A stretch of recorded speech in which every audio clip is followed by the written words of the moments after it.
I was thinking about the first time like Congress had to come up with age of consent. That had to be like the powdered wigs and stuff. That had to be a rough day for the fellas. It's like some guy coming up first, like, from Rhode Island, 12. And everyone's like, ew, ew. No, dude. I don't know. Why'd I have to go first on this one? It's like the hardest one to go first on. No, I'm just talking shit.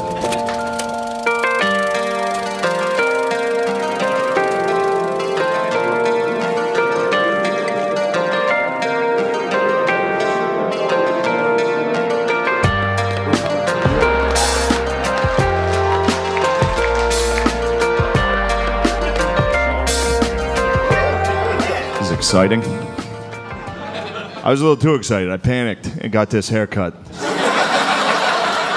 What an insane fuck up. My hair was fine. It was totally fine. And then 2 days ago, I was like, I gotta salvage this. It's crazy that I thought the hair, like my hair was. I was like, if I fix my hair, I'll look good. Like that was the final piece of the puzzle. For me. There's a Dominican barbershop by my house in New York. I think I'm the first white guy that's ever been in there. I was basically Christopher Columbus of this barbershop. And they fucked me up, dude. If you're white, don't get a Dominican haircut. You end up just looking more racist.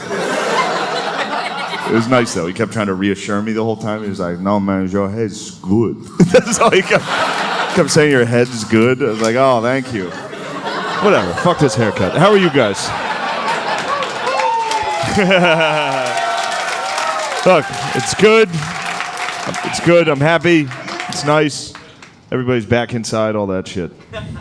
I don't know. I liked COVID. I had a nice time. I live in New York, so I left. I went back to my parents' house. Because I have white privilege. Some people didn't get to leave the city. I did, because of my privilege. And I used it. You gotta use it. You know what I mean? Doesn't it feel more disrespectful to waste it? You know? What, then we're all just being racist for nothing?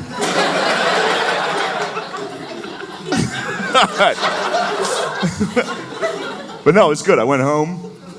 My parents, I haven't lived with them in over 10 years. They got old. They're old as fuck. They have milk, though. I'm back on milk. I've been fucking crushing milk lately. I got fucking milk fat this year. It's a weird time in life to have a milk renaissance. It's 33. But it was nice. I think my favorite part of the year was I got to watch my dad watch the news. It was a rough year for my dad and the news. He's a Fox News guy. It's fine. Also, I see you guys. Most of you have Fox News dads. How dare you deny your fathers? That's a good dad. I don't watch Fox, but that's a good Fox News mom? That's bad. You don't want a Fox News mom. That's a bad mom.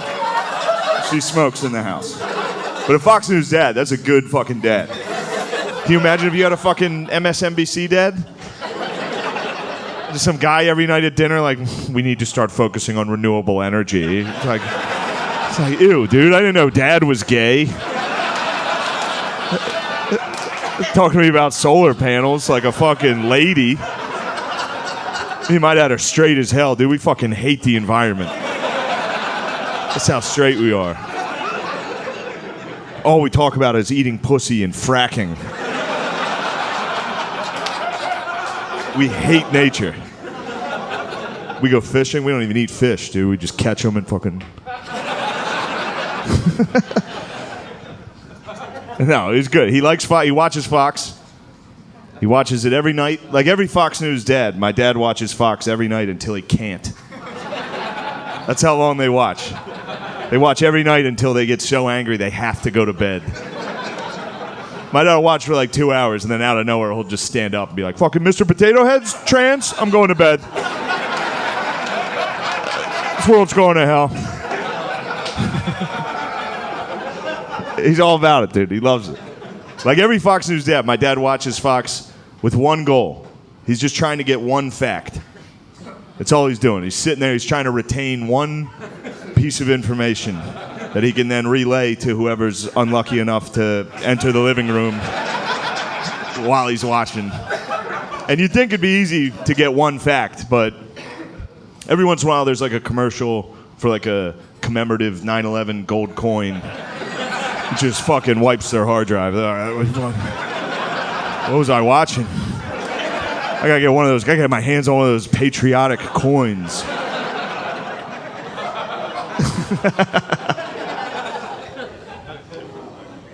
My dad drinks too, so he can never get a fact, ever. You'll come in the living room. He's hammered watching the news every night, which is the wildest way to take in world politics. Like just hammered in a recliner, like. Whoa. It's like footage of rocket attacks in Israel. He's like, whoa. What the hell are they doing over there?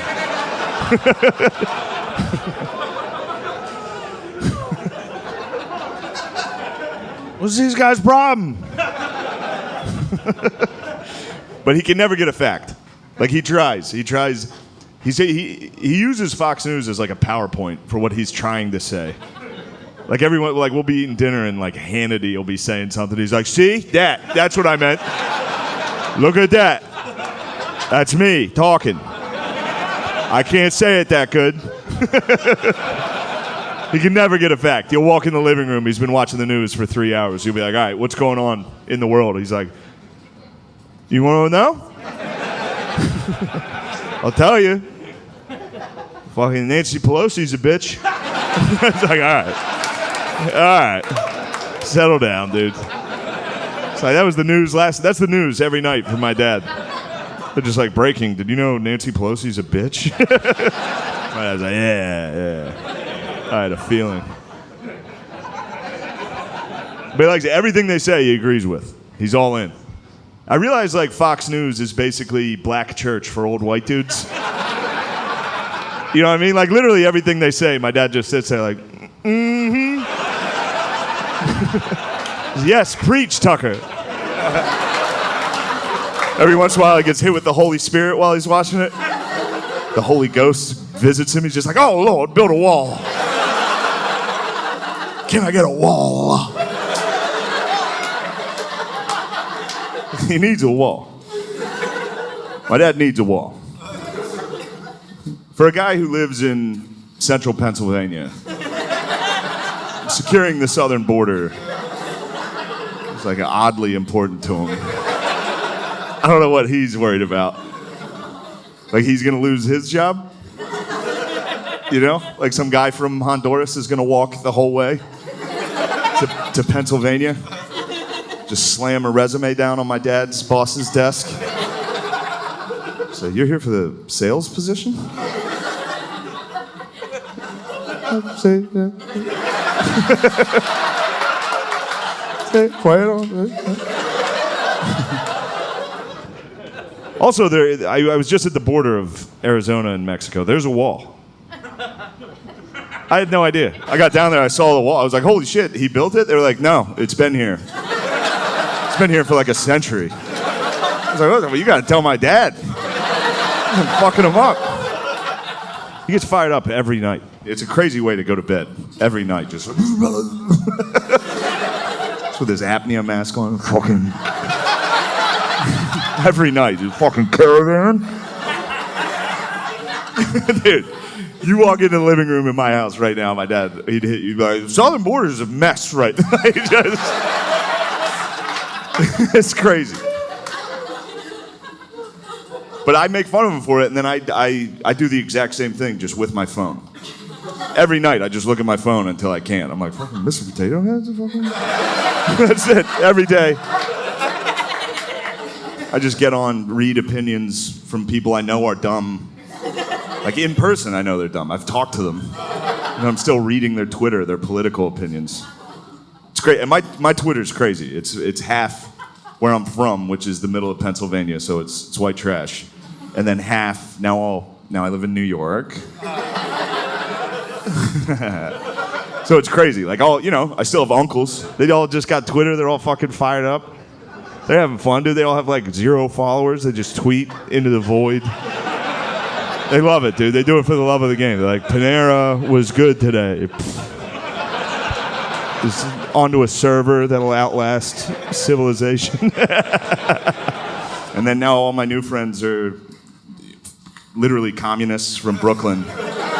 So it's wild, dude. My social, like, I'll get on Twitter, and the first tweet I see will be someone from back home that's just like, fucking Colin Kaepernick better stand up. Like this tweet if you support the police. Share it if you're not gay. All right, I'm fucking share. I'll share that. And then the next post is just one of my new woke white friends that's just like, I'm not racist. That's it.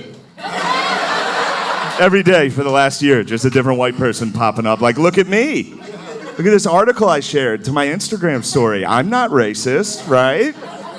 It's like, all right. You sure? So I don't know if you know this. Like, being racist isn't like a yes or no thing. You know what I mean? It's not like you have it or you don't have it. Like, being racist is more, it's like being hungry. You know? It's like, yeah, you're not right now. You know? It's like, yeah, you're not hungry right now, but a cheeseburger could cut you off on the highway.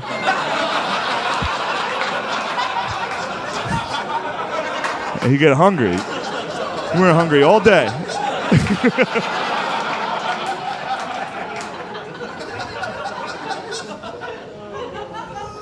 The cheeseburger's Jewish in that joke. No, I'm kidding. Cheeseburger is whatever type of cheeseburger you thought it was in your racist heart.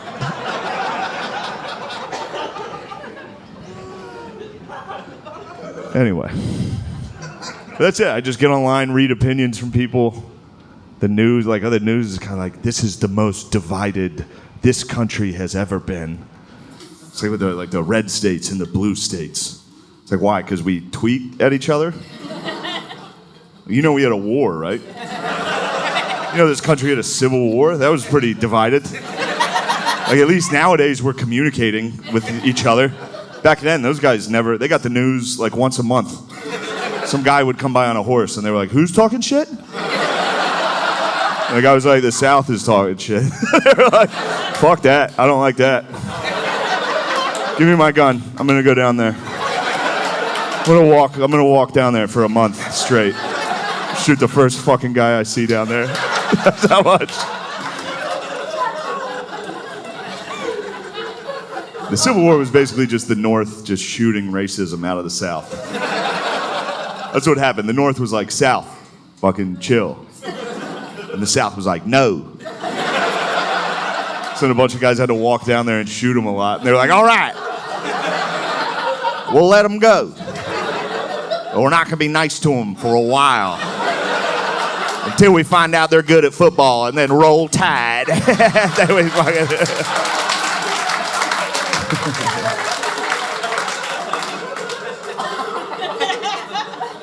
Hey, roll damn tide. I don't like Alabama football. I just watched this documentary on Alabama football. It's great. It's about, well, it's not, I don't know if you should say it's great, but it's about Alabama football. It's about when they desegregated their football team. So up until this point, Alabama football was just white. All right? And everybody down there was pumped on that. They would pack the stadium. Everyone would be like, look at all those whites running around, catching it. And look, I'm not knocking them too hard because I still have a little bit of that in me. You know, like if a white guy catches the ball on Sunday, I'm like, oh shit, go, go, go, go, go, go. Ah, they got him. They got him. It's a tough run, a smart run. Heads up run there. But no, they took it too far. And so the documentary focuses on that. It focuses on Bear Bryant. Bear Bryant, legendary head coach. He was the head coach that brought the first black players onto the team. So the whole documentary is like celebrating Bear Bryant. They're like, fucking way to go, Bear. You did it. What a hero. And then you find out it was 1971. Like, oh, fuck, a little late for high fives on this one, fellas. Holy shit, 71? Like we had been to the moon. There were literally people on the moon before Alabama had black guys in their secondary. Does anyone understand? There were white corners. White cornerbacks. You understand how preposterous that is? Some of you are too young to have ever even seen a white corner. They're extinct. They don't exist. There's 2 left at the San Diego Zoo. And they won't reproduce. You'll never see a white corner. But that's what happened. It wasn't like, the reason they desegregated the team, that's what the documentary focuses on, which is great, because it wasn't like, oh, hey, fellas, it's 1971, maybe we should get with the times. What happened was Alabama scheduled USC, Southern Cal. Alabama was confident. They're like, oh, white boys are, we'll take on anybody. And then USC came down to Alabama with a bunch of black dudes from LA, just beat the fuck out of Alabama. And then after the game, Bear Bryant gave like a speech and he was like, hey, y'all, come on. That was it. That's all it took. Everybody down there was like, yeah, we get it. We'll be less racist if it means we can win. What? That's what it is. Like, as big as racism is in America, football.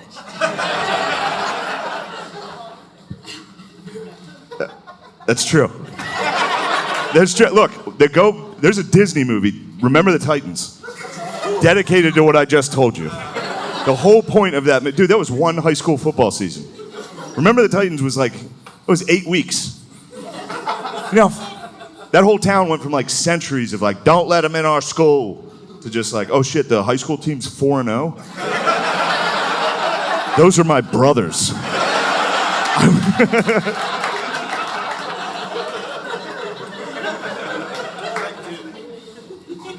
All right, I'll get off the topic.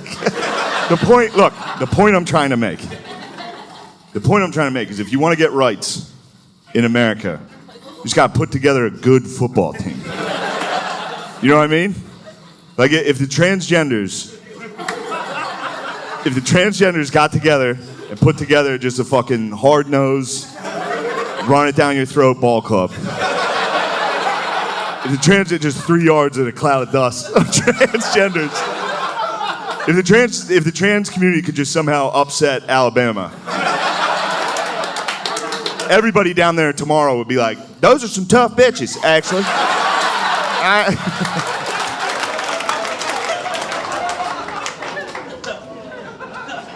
All right, we got out of that. There's some rough patches in there. That's all right. Well, this won't go great either. You know how like every show and movie now is like a remake of something? They just remake an old thing and just make it like more progressive and just put it out. Like they remade Ocean's 11 like a heist movie with like all gorgeous women. That movie should have been 10 minutes long. They literally should have got to the casino and just blown the security guards. Here's the keys to the safe. Take everything. I love you. You guys, you crazy bitches. I love you bitches. That's it. That's all they make. They either make that or they make slavery movies every year. Those are for no one. I have black friends. I was like, dude, you guys like these? They're like, no, we thought these were for you. It's like, no. We all hate those. Stop making them. It's uncomfortable. Civil rights movies are good though. I like Judas and the Black Messiah was sick. Remember the Titans is great. Hidden Figures was good. The movie about the black ladies at NASA, or as my dad likes to call it, Medea Goes to the Moon.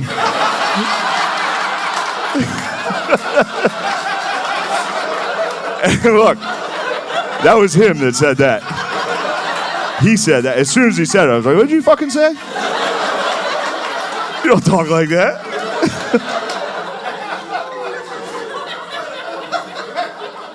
So every movie just remade is more progressive. I just think it'd be funny if, like, the right started remaking.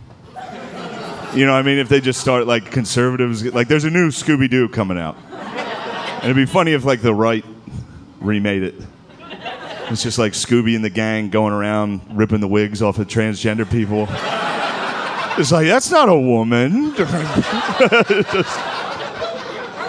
some guy would have got away with it. We solved the case of the Starbucks ghoul.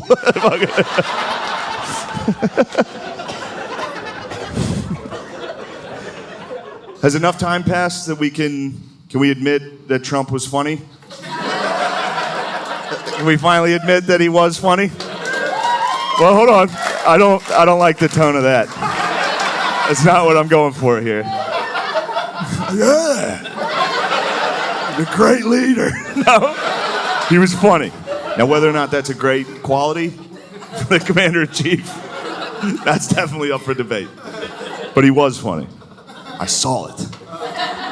And I lived in New York, so the whole time he was in office, I would be like, you know, something would happen, I'd show my friends, I'd be like, look at that. They'd be like, what? Right, it's funny. Like, there's nothing funny about Donald Trump. I don't know. During Hurricane Dorian, he was like, maybe we should nuke it. Like, that was a real suggestion from the president. The president said that. The president of the United States. He was like, hey, we got a big storm coming. You guys want me to blow it up? I was like, no, what the fuck are you talking? He's like, I don't know. I fuck around, dude. That's what I do. I don't know. Now that he's gone, I'll never watch a debate ever again. Can you imagine, like, just a regular debate now? After we witnessed the GOAT. Undefeated in debates. And he never said a fact. You know how impressive that is? He was funny and he argued like a fifth grader. He was unstoppable. People would try to hit him with statistics and facts. He would just go, wrong. Like, holy fuck, dude. How was no one prepared for this?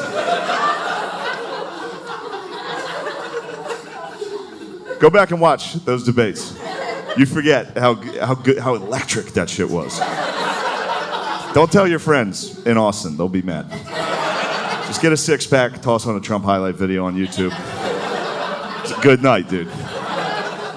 I went back. I watched his first debate. That's like my favorite one. At the time, Trump was polling at like less than 1%. Like no one liked him. If you guys like him now, you didn't back then. And I know that because I watched my dad. My dad at the time, he would like, anytime Trump even came on TV, my dad would be like, get this fucking joker. Get him off the fucking screen. And then now my dad's like, fucking guys can't go to the Capitol? He's like, guys can't have fun anymore? He's like, and it was because of the debates. That's what did it, dude. That's how we got Trump, these debates. And the first one is the best one. So it's a Republican primary. Everyone's up on stage, and they're all still doing their political shit. So like the first couple guys that talk are like, I'm from Kentucky, and I love education. And the crowd's like, nice. We didn't know what was coming. And then the next guy's like, I'm from Georgia, and I love religion. And the crowd's like, pretty good. This is a good one. This is a heated debate. And then it finally got to Trump's turn to talk, and he was just like, Rand Paul is ugly? And the whole crowd was like, oh! We didn't know you could do that in this. You can just do that as your thing? And Rand Paul was like, all right, everybody, settle down. We're trying to have a debate here. And the whole crowd was like, shut the fuck up, Rand Paul. Ugly bitch.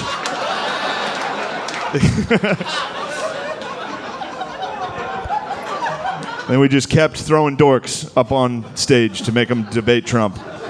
It was not fair. It was mean for us to have done that to people. These guys were in politics their whole lives. And they just had to debate a fucking maniac up there who didn't give a fuck, dude. And I hate to, it was fun to cheer for him in the debates. It was fun to cheer for him in the debates because he was going up against guys that had been in politics for like 40 years, and then he showed up to the event like, oh, fuck it, what are we talking about? Like, it was like, he had no clue. Every week he had no fucking idea. There's one debate, he's like in the middle of it going back and forth about the economy with Ted Cruz. They're literally talking about the economy, and in the middle of it he's just like, Ted's wife, ugly as a dog. Like, dude. Holy shit, dude.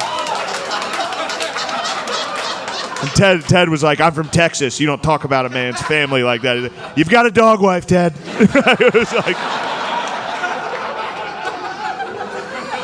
everyone knows.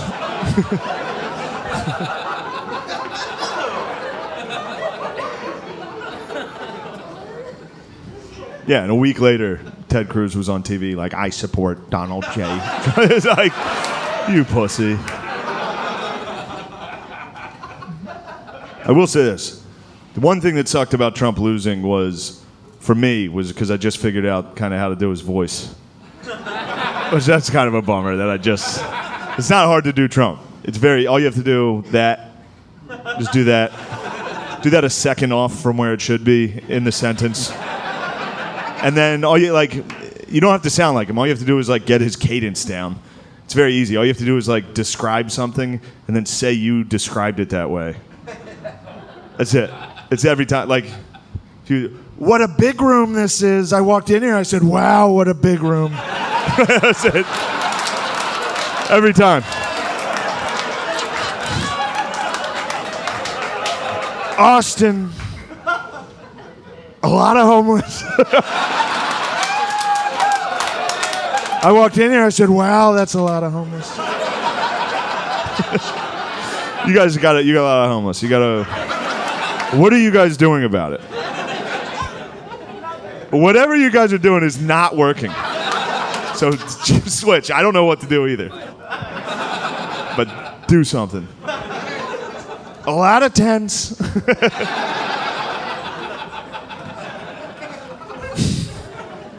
Why? It's been making me laugh thinking about Trump, like, not understanding why people are homeless. I walked out, I saw him, I said, why? Are you living in tents? I could never, these guys. But I will say this about Trump. I don't want you guys to I don't want to turn this into a rally. I don't want you to. I will say this, and don't freak out. Just listen. I think it's fair to say that of all the presidents we've had, I think it's fair to say that Trump would have been the funniest one to see get shot.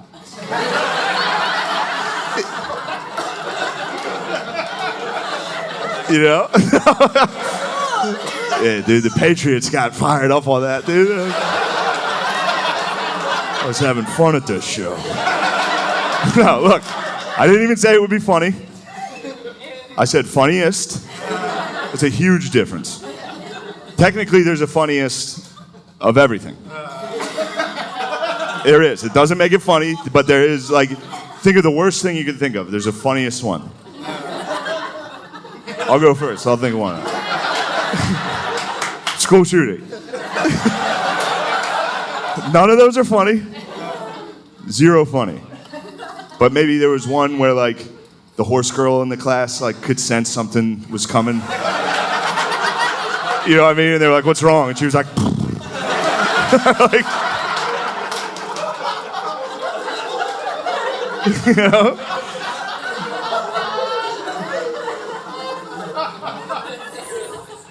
But back to what I was saying about, what I said was true. If you had to rank them from least funny to funniest assassination, easy number one. For real. He'd be talking shit like when it happened. He'd be doing like a rally. He'd be like, my opponent's gay. I walked in, I saw him, I said, wow, this guy's gay. The shooter would be coming out and be like, sit down. You're gay. Get hit, he'd definitely make a funny noise into the, like he'd get hit, be like, ah, and fall. He'd fall funny.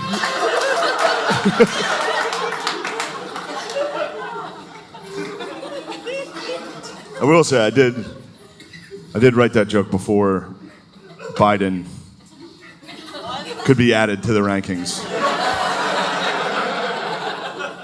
I don't think he would be the funniest, but the only reason Biden might be the funniest is because I think Biden's the first president you could punch assassinate. You know what I mean? Just walk right through the metal detectors and be like, Mr. President, what the fuck are you doing, dude? It's a body shot.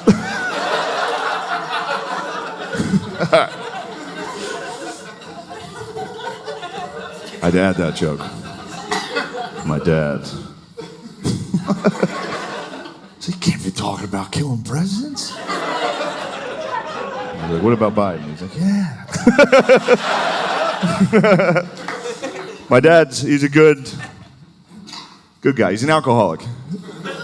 But he's good. He's a good alcoholic. He's not hurting anybody. But every once in a while, he always has an excuse while he's drinking. That's what's funny about it. Like, he can never just get hammered and be like, yeah, I got fucked up. Like, it's always, like, you'll see him on, like, a Monday. You'll be like, damn, it's Monday? You're getting fucked up? He's like, it's Monday Night Football. Have a couple drinks. Jeez. You'll see him on, like, a Tuesday. You'll be like, damn, it's Tuesday? You're getting fucked up? He's like, there's no football. What the hell? And then my sister does heroin, and that one we're like, you do need to, you need to stop doing that. Which sucks for her, because if she played guitar, everybody would be like, But instead, she's a hairdresser, so it's not as cool. Relax. It's my family. It's my family. Don't worry about it. Actually, based on this crowd, I'm sure it's actually a lot of your guys' families. And that's all right. We're allowed to talk about it. My sister, so she was doing heroin. We had to have an intervention for her. She lived out in Pittsburgh. We live in the middle of Pennsylvania, so we had to trick her to come home. You got to trick them. I don't know if you know these guys. They're not just fucking stopping by. They're very busy. They're the busiest people. They get a bad rap for being lazy because they take a lot of naps. But if they're awake, they're very busy. They're scurrying around, dude, doing quests. That's what they do. If you do heroin long enough, you run out of money. You got to start doing quests. It's like a fucked up game of Zelda every day. You just wake up to a new quest. It's like, you need to gather copper.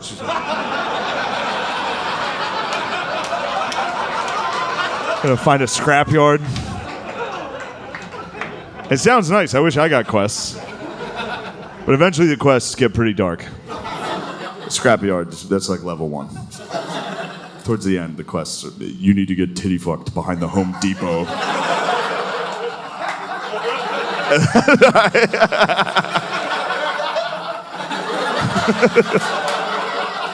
That's when it's time for a change. So we had to come up with a plan to trick her to come home for the intervention. The plan we came up with was we told her that we had won tickets to go to Six Flags. And it worked. She called back. She was like, all right, I'll be there. She got on the first bus. It's like a 7-hour bus ride. It's nothing to them, dude. Nothing. If you take heroin, every bus is a bullet train. It's a 5-minute ride, tops.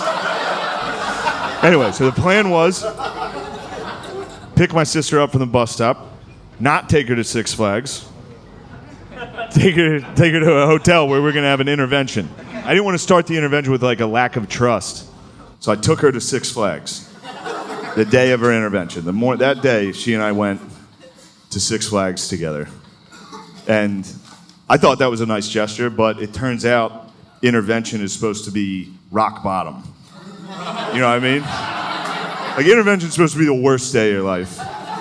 Not like you're tired from easily the best day. She took heroin and rode roller coasters. It was impossible. We sat her down, we're like, you better fucking change your life. She's like, oh, I'm going back tomorrow. We're like, no. And I was with her. She was fucked up. If you know anyone from Pittsburgh, you know what she was wearing. She was wearing a Steelers jersey and pajama pants. Steelers pajama pants. She dusted off her finest Heinz Ward for the occasion. So we get in there. There's a water park there. We didn't know. They added that. We haven't been there since we were kids. We get in there. There's one of those water slides. It's just like a fucking straight drop. Like no sides on it, no raft, just by yourself. She looks at it. She's like, I want to go up on that one. I was like, yeah, all right, yeah, fuck it, you know? I knew she was going to rehab like that night. So I was like, yeah, go get this one in. You're about to have a rough couple months here. This is going to be. Also, I figured they would stop her. She was wearing a Steelers jersey and pajama pants, trying to get on a water slide. All they did was make her take her fucking Crocs off. Her yellow Crocs. So she's climbing up this ladder. She gets to the top of this fucking giant water slide. And you know how like when it's your turn next on a water ride, you gotta like lay there in that water and like wait to go? She nodded off. She took a nap up at the top like a Dracula, laying in front of some high school lifeguard that's like, ma'am, it's your turn. He just sent her down, dude, asleep, just flying down this thing, dude. There's a ramp at the end. She hit her. We all got to watch her wake up in air. She did the whole fucking. But, you know, I don't know how that wasn't fucking rock bottom. It's like you woke up in air. Anyway, don't be sad about it. She's good. She did go to rehab. And that's good. Yeah, she's done. She stopped using it. She's sober. She's all good. She's 2 years clean. Yeah. It's good. She did get cancer though. So. And COVID. Cancer and COVID.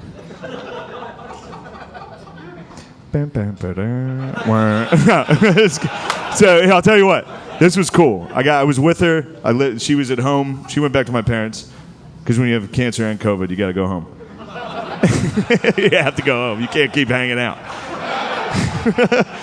But no, I was with her. It was crazy. This year, she beat heroin, cancer, and COVID. It was like living with fucking Rocky. It was crazy, dude. Every week, my whole family was like, give up. You're never going to win this. She was like, just kept winning. When she got COVID, I was like, all right, you're definitely dead. She's like, hey, yo, COVID. She's like, I ain't hear no bell. Just wailed on it, dude.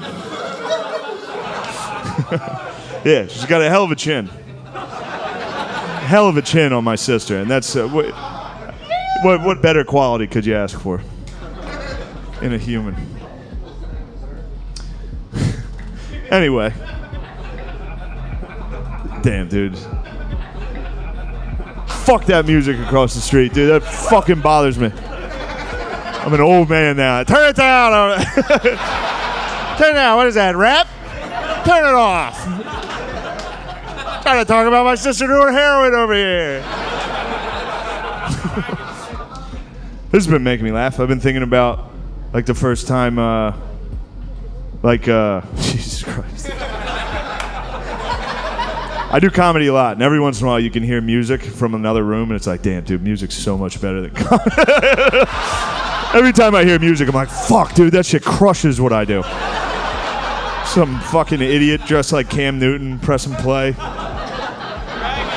It's so much better than this. Like, you guys want to hear about my problems? This guy that's like, take Molly, finger someone. I'm going to press play. You guys do you. Fuck, they're having so much fun over there. Get out of here, you motherfucker. Go dance. I knew you wanted to dance. That guy wanted to dance all night.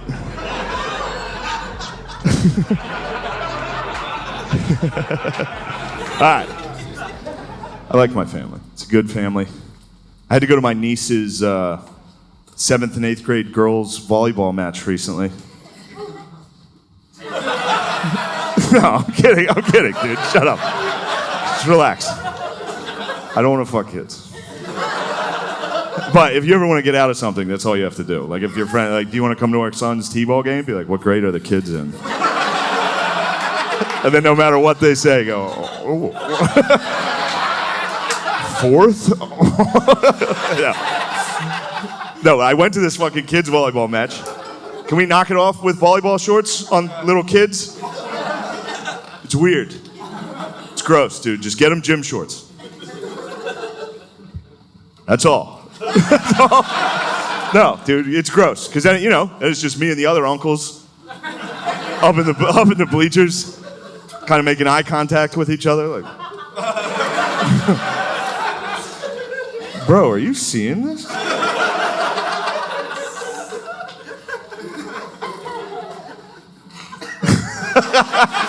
Such a funny way to just destroy a show. just right at the very end, be like, aren't kids hot? Yo, give it up for Trump. Aren't kids hot? No, I truly am serious about the gym shorts, though. It's weird. And so I got home from this fucking volleyball match. My roommate, his girlfriend played college volleyball. So I'm very excited to, like, shit on volleyball whenever I can. So I get in there and I was like, yo, volleyball is fucking, that's a weird culture. Get them fucking shorts. Get them gym shorts. The shorts they're wearing is gross. And she was like, no, we need those shorts for speed on the court. And I was like, I know that's not true. I watch the NBA. None of you are moving as fast as, like, a ref. And those guys are wearing, like, slacks. Dress shoes for some reason. She was like, no, we need those shorts. The tight shorts, they're essential. She compared them to, like, a helmet in football. I was like, I know they're not essential because I Googled the Special Olympics volleyball team. All of a sudden, those shorts weren't so essential for them. What's that about? How baggy do you think they looked like the fucking N1 mixtape out there. They look offensively baggy is how I would describe all of their attires.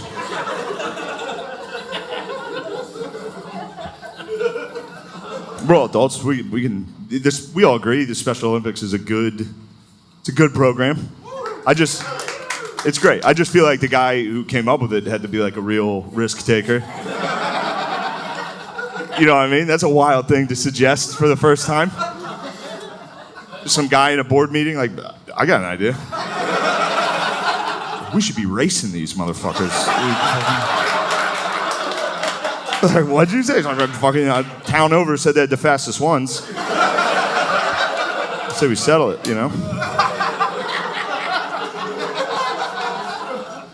I'm not making fun of the Olympians. The concept is wild. It's a wild, like if your best friend invented the Special Olympics and told you about it first, you'd be like, don't ever tell anybody that. Who the fuck are we gonna tell that to? What are you doing? Pole vault?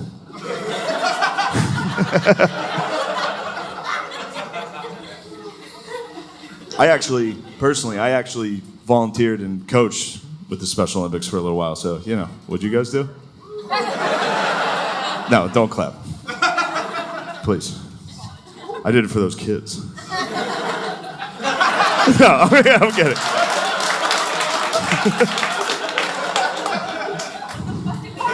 No. I look like this, so. Me coaching the Special Olympics, I was like a fucking double agent. No one knew whose side I was on, dude. Player, chaperone, no one knew. I'd be standing there coaching, holding a clipboard with 5 dudes that looked exactly like me. I could always see the coaches from the other team looking over like, I think they're fucking letting one of them coach. Yeah. No, I did coach the Special Olympics for a little while, and it's fun. That's another thing you're allowed to talk about. It's happy. Everyone there is sportsmanship. It is funny. Don't let anyone tell you it's not funny, dude. I was there. Everyone there is laughing. It's fun. I coached basketball. Kids would catch the ball, just fucking launch it into the bleachers. People would be like, what the fuck are you doing out there? They're like, I don't know. My whole team ruled. Every dude on my team they were the funniest. They were bros. They're bros, dude. My whole team loved two things. They loved tits. They do. I don't know if you know these guys, dude. They fucking love the ladies. They love the ladies. And they love John Cena. That's it. That was the news every day. We'd be in the huddle. They'd be like, a lot of ladies here tonight. I was like, ooh, yeah. They'd be like, what do you think John Cena's up to? Oh, you're going to have to get way worse before you meet him.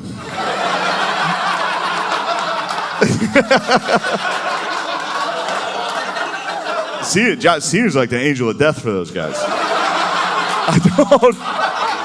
I told my guys, I was like, you see Cena coming, you get the fuck out of there.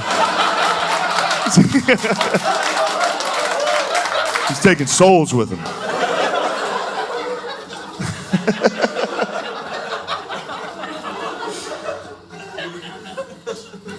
Every year, Hooters would sponsor our one basketball tournament. All right, so every year Hooters would bring like 3 or 4 waitresses, and they would present like a big cardboard check donation to the Special Olympics. As soon as the girls entered the gym, the game changed entirely, dude. It went from like hugs and sportsmanship to just like dudes got competitive, like very competitive.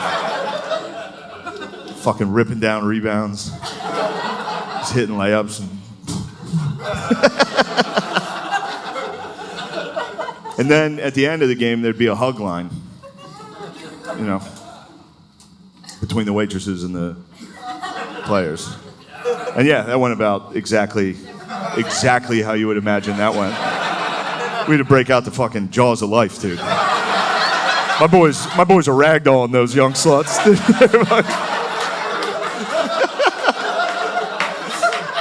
And I'm not knocking the players. They were totally in the right. The girls were hot. The waitresses, like every year, I would sneak into the hug line myself.